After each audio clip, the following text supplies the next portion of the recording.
Hello everyone, welcome for the second episode of the influencers point. आज के हमारे guest है one of my favourite creator, great narrator, amazing story teller, one of the most down to earth influencer, Avinash भैया aka aesthetic Kavi. Welcome Avinash भैया, very happy to have you here. कैसे हो आप? मैं बहुत अच्छा हूँ और मैं भी बहुत खुश हूँ कि आप मेरे शो में आए। Thank you so much. चलिए भैया, शुरू करते हैं आपकी जर्नी से। आपने कंटेंट बनाना क्यों शुरू किया? इसके पीछे का क्या रीजन था? यार कंटेंट बनाने के पीछे जब मैंने शुरू किया था तो ऐसा कोई वो नहीं था, मतलब नॉर्मली इंसान हूँ, जब जॉब ही कर रहा था अपना। और कई बार होता है ना कि एक रेस लग गई अचानक से कोविड में कि सब वीडियोस डालने लगे थे, तो सबको फेमस होना था। तो सब अपना सोच रहे थे कि यार क्या डालें कि फेमस हो, क्या डालें कि लोग जाने। बट अब मैं ना डांस में अच्छा हूँ, गाने वाला चैनल भी फ्लॉप हो रखा है मेरा, तो मुझे समझ में नहीं आ रहा था कि यार जो चीज़ मैं कर सकता हूँ, वो तो मैं कर नहीं पा रहा हूँ, अब मैं क्या करूँ? फिर मैंने मुझे बहुत जब मैंने कई बार कुछ क्लासेस भी किए हैं, तो उसमें मुझे बहुत एप्रिशिएट किया गया है on the basis of communication, ठीक है? कि आप बोलते बहुत अच्छा हो, लोग सुनना चाहते हैं आपको। मैंने बोला ये ट्राई करते हैं, कुछ बोलते हैं। तो पहले जब मैंने शुरू किया था ना, मैंने स्पिरिचुअलिटी के टॉपिक्स पकड़े थे, ठीक है? हम्म। और स्पिरिचुअलिटी के टॉपिक्स उस वक़्त काफ़ी ट्रेंड में थे, मतलब वो तो हमेशा ही ट्रेंड में रहेंगे, बट डीप नॉलेज लोगों को हमेशा पसंद आती है क्योंकि वो ईज़ी टू ग्रैब नहीं होती है बुक्स के ज़रिए, और कोई उसे अगर 1 मिनट में समझा दे, तो वो हमेशा ग्रेटफुल रहते हैं। तो वहाँ से मेरा शुरू हुआ जर्नी, 2-3 रील्स वायरल भी हुई, but with the passage of time मुझे ऐसा रियलाइज़ हुआ कि यार लोग मुझे थोड़ा स्पिरिचुअल गुरु टाइप का समझने लगे थे, ठीक है? होने लगता है ना कि मतलब बच्चे समझने लगे थे, और भी बहुत लोग ऐसे-ऐसे क्वेश्चन्स ला रहे थे जो हमारी हिस्ट्री और महाभारत से एकदम डीप में था। तो मुझे मतलब बोलते हैं ना सही टाइम पे सही चीज़ रियलाइज़ हो जानी चाहिए। तो मुझे रियलाइज़ हो गया कि मैं कहीं न कहीं इसके लिए फिट नहीं हूँ, ठीक है? क्योंकि मैं वो क्वेश्चन का आंसर नहीं दे पा रहा था। मैं बस बताता था कि ठीक है, मैं बता दूँगा ढूँढ के उसका आंसर, बट उसके लिए मैं फिट नहीं था। फिर मैंने कंटेंट में थोड़े-से चेंजेज़ किए। मैंने अपने लाइफ़ के एक्सपीरियंसेस के बेसिस पे साइकोलॉजी, उसके बाद फिलॉसफी, उसके बाद मोटिवेशनल, और इनफैक्ट करंट अफेयर से भी रिलेटेड कोई स्टोरी होती है तो उससे हम क्या सीख सकते हैं, मैंने वो शुरू किया। वो मुझे लगता है वो नेचुरल गया, जिसकी वज़ह से लोगों को वो हिट कर गया और लोगों को मेरी पर्सनैलिटी में वो पसंद आने लगा। मुझे स्टोरीज़ सुनाना भी बहुत पसंद है, जैसे हॉरर स्टोरीज़, मिस्ट्री स्टोरीज़ और हमारी हिस्ट्री की भी स्टोरीज़। तो अब मैंने क्या पकड़ा ना कि मुझे जो भी इंटरेस्ट आता था, मैं वो बोलता था। मतलब अब वो कंटेंट कोई एक स्पेसिफिक जॉनर का नहीं है, वो कंटेंट अविनाश है। जो मर्ज़ी उसकी अविनाश वो बताएगा, एंड जो भी उसको देखते हैं, उनको कुछ ना कुछ उनको सीखने का ही मौका मिलेगा, या तो एंटरटेन होंगे इन अ पॉज़िटिव वे। आप डेस्टिनी के अंदर बिलीव करते हो कि सब चीजें पहले से ही फिक्स्ड है? 100% नहीं करता भाई। बट ये ऐसा भी है कि पूरी तरीके से मैं किसी चीज़ को डिनाय भी नहीं करता, क्योंकि मुझे ऐसा लगता है कि जब तक आप किसी चीज़ को एक्सपीरियंस नहीं करते हो, तब तक आप उस पे बिलीव नहीं करते।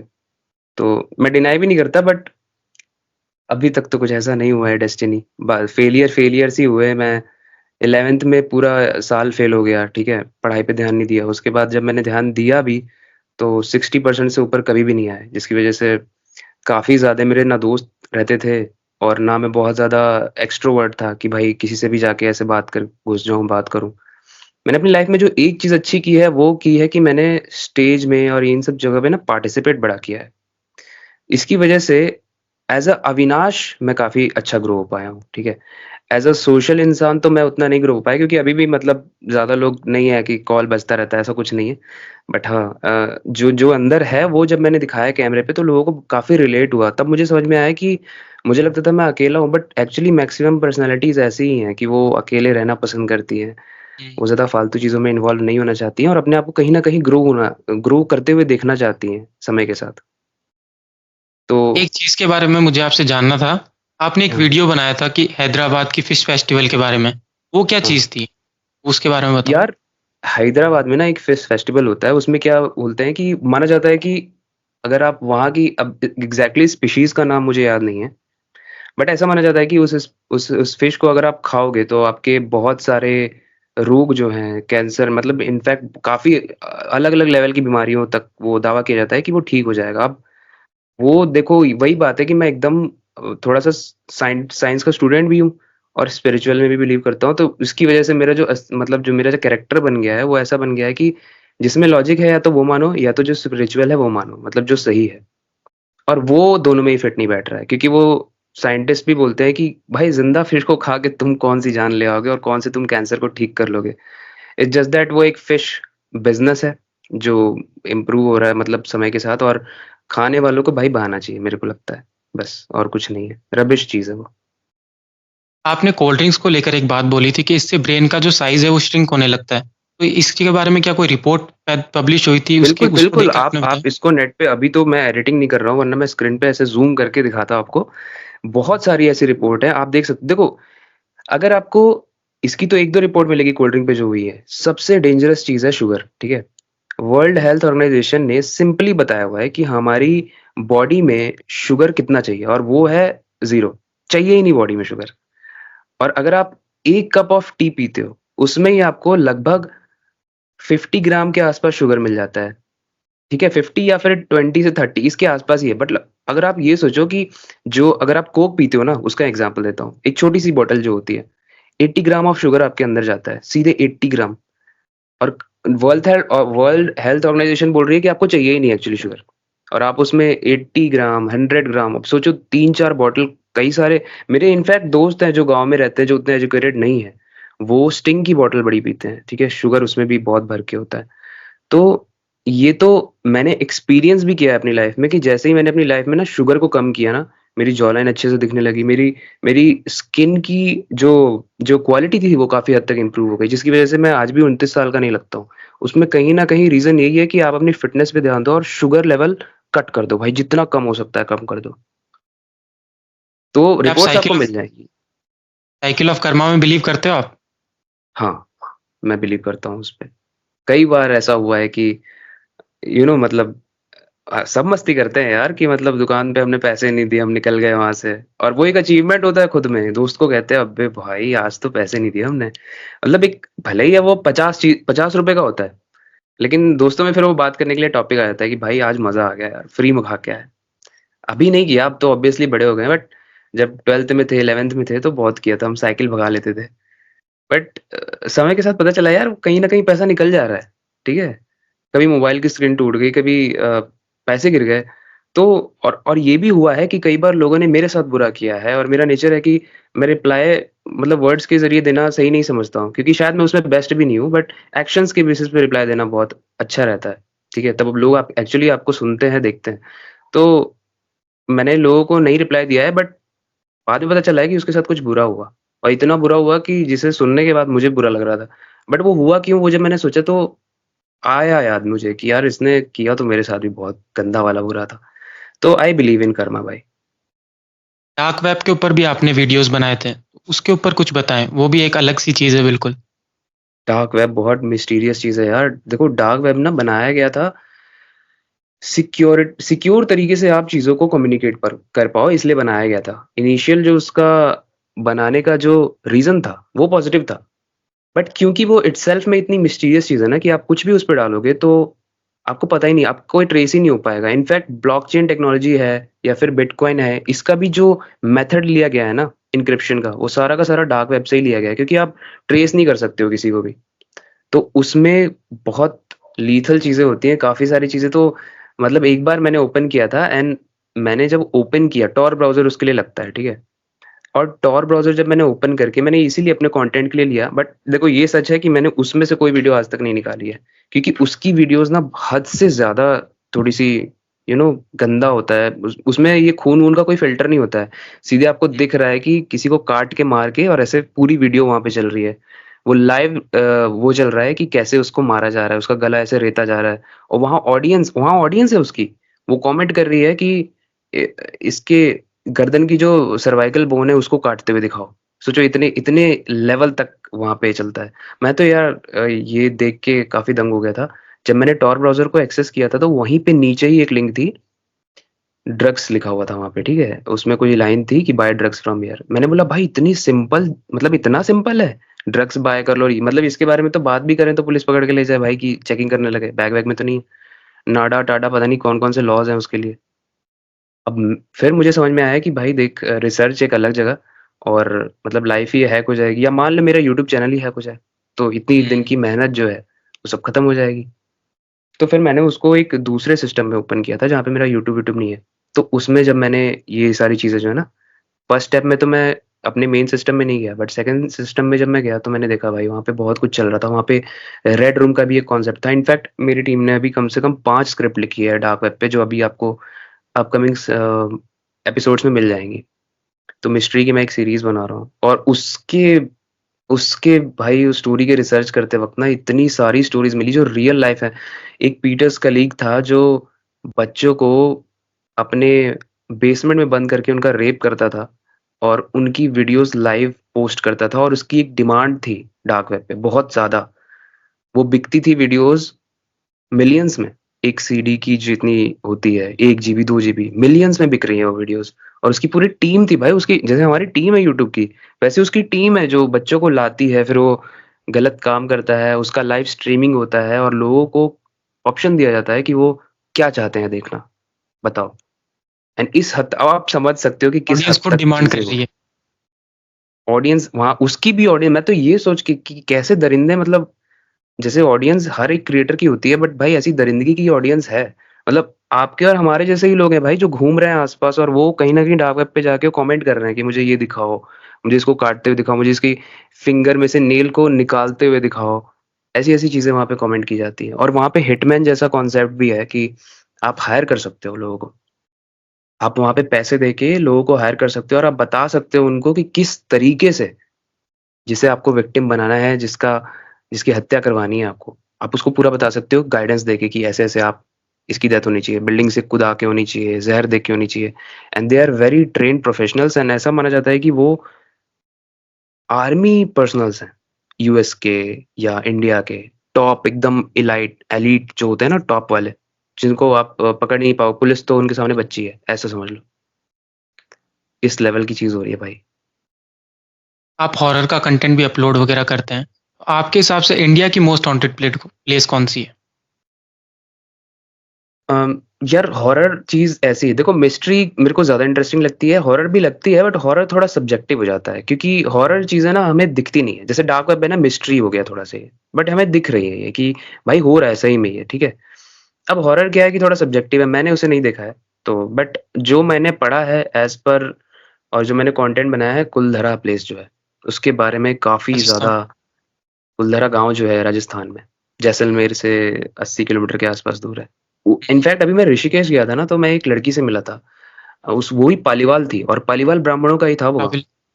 तो उसने बताया कि अ, थोड़ी-सी जो स्टोरी है उसको रिवाइज़ करता हूँ कि वहाँ पे एक राजा था जिसको एक लड़की पसंद आ गई थी, गाँव के बेटी वहाँ के सरपंच की बेटी। और उनके गाँव वालों ने ये ठाना कि हम उसको नहीं देंगे, मतलब क्यों सिर्फ़ राजा के मानने से, जब लड़की को पसंद ही नहीं है, तो हम ऐसे ही शादी कर दें क्या? तो वो झुके नहीं, और उन्होंने रातों-रात गाँव खाली कर दिया, और श्राप दिया कि जो भी इस गाँव में आएगा, उसको ये कर्सेस जो हैं, ये श्राप जो हैं परेशान करेंगी। और रातों-रात गाँव खाली हो गया भाई, और वहाँ पे जिसने भी जाके रहने की कोशिश की, या तो उसे मंत्रों की आवाज़ आती है, या तो कुछ ना कुछ ऐसी प्रेज़ेंस फ़ील होती है। भाई हम नॉर्मल इंसान हैं यार, हमें हमें कुछ भी अगर अनवांटेड या इस टाइप का लगेगा ना, जो जो हम अपने रूम में बैठ के एक्सपीरियंस नहीं करते हैं, हमारी फट जाएगी, सिंपल सी चीज़ है। और वैसा ही लोग एक्सपीरियंस करते हैं वहाँ पे। तो उस लड़की ने मुझे ये बताया कि उसके बाद, वहाँ से जाने के बाद, हमारे दादा लोगों ने बुक लिखी थी कि कौन-कौन से श्राप दिए थे, और कौन-कौन सी चीज़ें उन्हें बताई गई जब वो वहाँ छोड़ के गए। अब उस बुक के बारे में उससे बात चल रही है, बट सोचो, मतलब सच में ये एक रियल पर्सन से मैं मिला, तो वो रियलिटी से कनेक्ट हुआ कि भाई सच में ऐसा हुआ होगा, मतलब सच में एक लड़की के लिए पूरा गाँव खाली हो गया, एक राजा से डर के क्या, उसको कर्ज ही दे दिया, और गाँव खाली करके चले गए। मतलब अपने आप में मिस्टीरियस भी है और हॉरर भी है। तो मेरे हिसाब से तो जो रियलिटी को थोड़ा-सा दिखाया, वो थोड़ा-सा हॉन्टेड ज़्यादा हो जाता है, क्योंकि यार वो प्रत्यक्ष है, मतलब प्रत्यक्ष को प्रमाण की ज़रूरत नहीं होती, तो वो दिख रहा है। तो मेरे हिसाब से तो कुलधरा गाँव है सबसे हॉन्टेड। आपके साथ कोई ऐसा अनरियल एक्सपीरियंस हुआ है? मेरे साथ यार बचपन में ज़रूर हुआ है। अभी अभी क्या है ना कि अभी मेरी एक आदत है कि मैं कंटेंट तो वैसा बनाता हूँ हॉरर मिस्ट्री वाला, बट मैं हॉरर मूवी कभी अकेले नहीं देख सकता रात में, ठीक है? तो ये सबको लगता होगा कि भाई ये तो हॉरर का बादशाह है, बट ऐसा नहीं है। मेरी बहुत गंदी फटती है रात में अकेले देखने में। लोगों के साथ देख सकता हूँ, दोस्त हो तो साथ में देख सकता हूँ। बट मैंने एक मूवी देखी थी, एग्ज़ॉर्सिस्ट करके थी एक मूवी, ठीक है? और उसमें जब उसकी मुंडी ऐसे पीछे घूमती है ना, भाई साहब, वही सेम चीज़ नाइटमेयर्स आ रहे थे मेरे को 2 से 3 दिन तक एंड मुझे कई कई बार ये फ़ील हुआ और इनफैक्ट मैं जहाँ पे रहता हूँ, यहाँ पे जब बाहर आप निकलोगे तो ऐसे बैल्कनी टाइप की है मतलब जैसे रूम्स नहीं होते होटल में, उस टाइप का थोड़ा-सा यहाँ पे स्ट्रक्चर है कि जब आप बाहर निकलोगे तो बैल्कनी दिखेगी, फिर दूसरा रूम उसके अंदर होगा। रात में अजीब-सी आवाज़ें आ रही हैं, मूवी देखने के बाद। तो और कनेक्ट होता है ना जब रिसेंट में आपने कोई ऐसी चीज़ मतलब देखी हो, तो आपका दिमाग आपके साथ और खेलता है। अब मुझे नहीं पता वो सही था या नहीं बट वो बहुत ज़्यादा क्रीपी एक्सपीरियंस था। कोई आके दरवाज़ा खटखटा के गया, भाग के मैं एकदम बाहर गया, कोई नहीं था। कैमरे में सुबह उठ के विनोद भैया एक यहाँ पे हैं, कैमरे लगे तो मैंने उनसे पूछा भैया कैमरा चाहिए मेरे को देखना है। मुझे देखना है कोई बदमाशी कर रहा था, कोई नहीं था कैमरे में और दरवाज़ा ठकठकाया। एक एक्सपीरियंस मेरे साथ ये हुआ था भाई, पीछे कुंडी जो है, जो हम लोग की दरवाज़े की कुंडी होती है पीछे, मैं आया, मैंने लॉक कर दिया रूम और वहाँ पे ताला चाबी रखा हुआ था और जब मैं नहा के आया तब भी वो ताला चाबी ऐसे पेंडुलम की तरह हिल रहा है, ठीक है? और मैंने एक वीडियो भी बनाई थी, मैंने सोचा था वो अपलोड करूँगा बट वो ऑटोमैटिक कहीं से डिलीट हो गई। मतलब सब चीज़ एकदम डॉट्स जुड़ रहे थे और वो पता है क्या हो रहा था? लक्ष्य, वहाँ पे क्या हो रहा था कि वो हिले जा रहा था ताला चाबी। मुझे लगा कि मतलब साइंस में भी पेंडुलम काफ़ी देर तक हिलता है, ठीक है? बट एक वक़्त के बाद तो एनर्जी खत्म हो जाएगी उसकी, रुक जाएगा।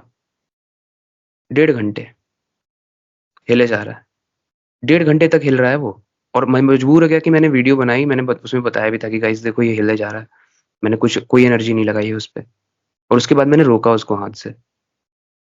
तो जिस चीज़ का एक्सप्लेनेशन नहीं होता भाई वहाँ थोड़ा-सा डर तो लगता है।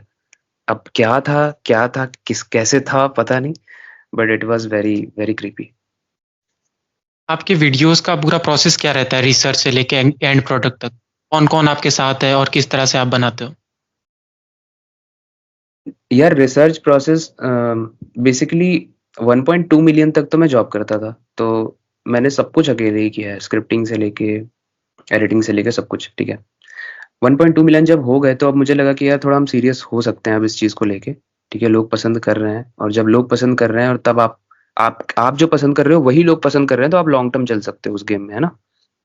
मुझे लगा अब जॉब छोड़ देनी चाहिए। मैंने जॉब छोड़ी और उसके बाद फिर मेरी टीम में जो मेंबर्स हैं, वो 2 एडिटर्स हैं और 1 स्क्रिप्ट राइटर है, 2 थंबनेल डिज़ाइनर हैं और इस तरीके से ये टीम है। क्या आप ये चीज़ मानते हो कि एलियंस वगैरह एग्ज़िस्ट करते हैं? क्योंकि आपने यूएसए के एरिया 51 के ऊपर भी एक वीडियो बनाया था, तो उसके बारे में कुछ बताओ? हाँ, मतलब ऑब्वियसली यार मुझे तो लगता है एलियंस होते होंगे। देखो, अगर साइंटिफिकली सोचो आप तो एलियंस क्या है? एक दूसरी लाइफ़ जो अर्थ पे नहीं रहती, सिंपल। तो यही कॉन्सेप्ट है एलियंस का, जो अर्थ से नहीं है। अब हम अर्थ पे हैं, अभी हमारी पहुँच ही नहीं हुई है। मतलब अगर आप पहुँच भी देखो नासा की, इसरो की, तो एक चींटी से भी छोटी है हमारे जो ब्रह्मांड है उसको लेके।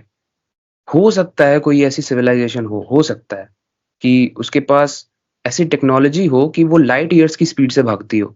मतलब लाइट ईयर समझ रहे हो ना कि हमको जहाँ जाने में 4 साल लग जाएँगे, हो सकता है 4 सेकंड में पहुँच जाए और उस बेसिस पे उस स्पीड से वो अर्थ पे आती हो। या ऐसी कोई टेक्नोलॉजी आ गई हो, वो क्रॉस कर रहे हो उसके बेसिस पे कोई यूएफओ आ गया उनका। हो सकता है।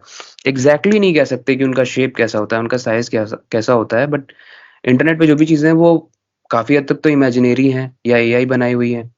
क्योंकि एग्ज़ैक्टली तो कोई दिखाया ही नहीं है उसको बट हाँ, काफ़ी सारे क्लिप्स हैं जो काफ़ी हद तक कन्विंस कर देते हैं कि भाई एलियन जैसा ही लग रहा है। थोड़ा-सा इंसान जैसा तो बिल्कुल नहीं लग रहा है। और एरिया 51 की बात करें तो यार नवाडा अमेरिका में एक जगह है और वहाँ पे अम, एक एरिया 51 है जहाँ पे माना जाता है कि जितने भी स्पेसशिप्स मिलते हैं वहाँ के गवर्नमेंट को, वो सारी की सारी उस पे रिसर्च करती है एरिया 51 में ले जाके। और काफ़ी सारे एक तो मैंने वीडियो भी दिखाई थी जिसमें एक एक एक ट्रक थी जो यूएफओ को लेके जा रही थी। अब कोई ऐसी क्यों वीडियो बनाएगा मतलब कि कोई किसी यूएफओ को लेके जा रहा है? मतलब हो सकता है यार जैसे लीक वीडियोज़ होती हैं, आईफ़ोन का नया मॉडल का लीक हो गया। वैसे हो सकता है ना यार कि किसी फैसिलिटी की भी वीडियो लीक हो गई हो। जैसे वायरस लीक हो गया, बोलते हैं ना कि कोरोना वायरस जो है वो चाइना कुछ एक्सपेरिमेंट कर रहा था उसके बेसिस पे लीक हो गया। तो लीक्स होते होंगे, हो सकता है कि वहाँ का कोई फुटेज लीक हुआ और वहाँ के तो एक साइंटिस्ट ने भी बाहर आके कॉल रिकॉर्डिंग इंटरनेट पे बहुत फ़ेमस है, कि वो बता रहा है, वो काफ़ी हाँफते हुए बता रहा है कि हाँ। मैं बहुत अफ़्रेड हूँ कि यहाँ के लोग एक ऐसा वेपन बना रहे हैं एलियन टेक्नोलॉजी के बेसिस पे जो इंसानियत को तबाह कर सकता है। तो मुझे तो ऐसा लगता है कि हमसे ज़्यादा कैपेबल कोई है, जो बाहर अंतरिक्ष में रह रहा है। ये आपने यूसीसी यूनिफॉर्म सिविल कोड के ऊपर भी एक वीडियो बनाया था, उसके ऊपर आपका क्या ओपिनियन है वो बताओ? थोड़ा पॉलिटिकल हो जाएगा अब। तो चलो कोई नहीं। देखो यूनिफ़ॉर्म सिविल कोड बेसिकली क्या है? अब सिंपल तरीके से समझते हैं। यूनिफ़ॉर्म मतलब यूनिफ़ॉर्म जो हम पहनते हैं ना, सब स्कूल में जाते हैं, सब एक ही यूनिफ़ॉर्म पहनते हैं। वो क्यों होता है स्कूल में? कि इसीलिए होता है कि कोई भी ऊँच-नीच का ना रहे, ठीक है? सब एक जैसे लगें। अगर अमीर का बच्चा है तो भी वो वही रंगीन पैंट और कुर्ता पहन रहा है, व्हाइट कुर्ता, और अगर कोई गरीब का बच्चा है तो भी वो वही पहन रहा है। ऊँच-नीच का फ़र्क खत्म हो जाता है, सिमिलैरिटी रहती है। बट यूसीसी क्या है कि हिंदुओं के लिए अलग लॉ है, मुस्लिमों के लिए अलग लॉ है। तो अब देखो ज़्यादा उस उन चीज़ों में नहीं जाऊँगा, बट बेसिक ऊपर से थोड़ा टच करते हैं कि मुझे ऐसा लगता है कि एक ही लॉ है जो सब पे अप्लाई होना चाहिए, और यही बीजेपी कर रही थी, यूसीसी लाने के लिए। और सपोर्ट भी काफ़ी हद तक हुआ है। अब लेट्स सी कि कब तक पास होता है कि नहीं होता है, क्योंकि ये इटसेल्फ में एक इलेक्शन के लिए बहुत बड़ा चैलेंज हो जाएगा, क्योंकि अभी इलेक्शन चल रहा है।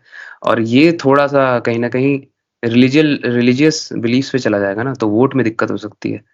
अब इतना भी अभी तक कोई नेता नहीं आया है कि वोट से जिसको मतलब ही ना हो और वो इम्प्लीमेंट कर दे। जितने भी इम्प्लीमेंटेशंस होते हैं, जीतने के बाद होते हैं, या इलेक्शन से बहुत पहले होते हैं। इलेक्शंस के वक़्त देखना, कोई ऐसा ड्रास्टिक चेंज नहीं आएगा, आपको दिखेगा। नौकरियाँ ज़रूर निकलने लगती हैं, क्योंकि जवानों को हमें वो करना है प्रोत्साहित, वो वोट दें। बट एनीवेज़ मेरे हिसाब से तो कोई भी गवर्नमेंट ना एकदम पानी की तरह साफ है, ना एकदम कीचड़ की तरह गंदी है। सब अपना-अपना कुछ ना कुछ अच्छा ही देके जाते हैं। आपने अक्षत गुप्ता सर के साथ भी एक इंटरव्यू लिया था। उनकी कोई हुँ। ऐसी बात बताओ जो कि आपके दिमाग में घर कर गई हो? उनकी एक मैं थोड़ा-सा ब्रीफ देता हूँ। मैं जब उनके पास गया था, तो मैं क्रिएटर भी नया-नया बना था, और बोलते हैं ना, जितनी बार आप कैमरे के सामने जाते हो, आपका कॉन्फिडेंस और ज़्यादा बढ़ता जाता है, बढ़ता जाता है। बट जब मैं उनके पास गया था, तो मैं अपने ही कैमरे से शर्मा रहा था कि मैं कैसे बात करूँ, और बहुत नर्वस था। तो उन्होंने बोला कि यू आर द बॉस, ठीक है? जैसे जैसे आपके ये जो आप इंटरव्यू ले रहे हो, ये जो पॉडकास्ट ले रहे हो, यहाँ पे आप बॉस हो, ठीक है? तो आपको कंफर्टेबल रहना बहुत ज़रूरी है। वैसे ही उन्होंने बोला कि आप बॉस हो भाई, आप कंफर्टेबल हो जाओ, और उसके बाद हम शुरू करेंगे। तो उन्होंने बात-वात की, नॉर्मल एकदम नॉर्मल कर दिया। उन्होंने अपनी कहानी बताई कि उन्होंने कैसे स्ट्रगल किया। कुछ पर्सनल चीज़ें जो मैं नहीं शेयर करना चाहूँगा, उनकी मैरिज लाइफ़ से रिलेटेड, बट उसने काफ़ी इंस्पायर किया। और उनकी खुद की चीज़ ने कि मतलब लाइफ़ में इतनी प्रॉब्लम्स होने के बाद भी उन्होंने बताया कि एक वक़्त ऐसा था कि बहुत सारी होटल्स की चेन्स थी उनके हाथ में, वो बहुत अमीर थे, और समय के साथ वो सब कुछ डूब गया। और उन्होंने सोचा कि वो अपनी नॉलेज के बेसिस पे, अपने इंटरेस्ट के बेसिस पे बुक लिखें, बट कोई उन पे बिलीव नहीं करता था।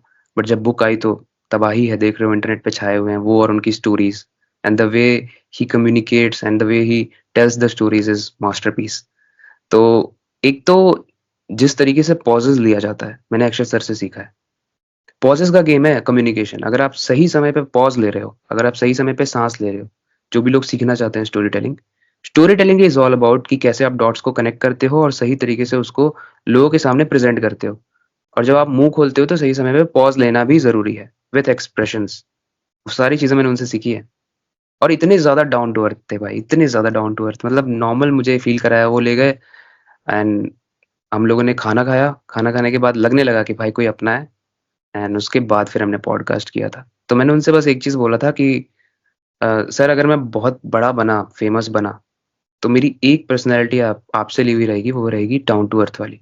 सबका रिस्पॉन्ड मेरे मेरे मतलब सोचिए यार, मेरे पास 15,000 के आस-पास इंस्टाग्राम पे उस वक़्त थे फॉलोअर्स, और उनके लगभग 55 या 100 के आस-पास थे, 100 के।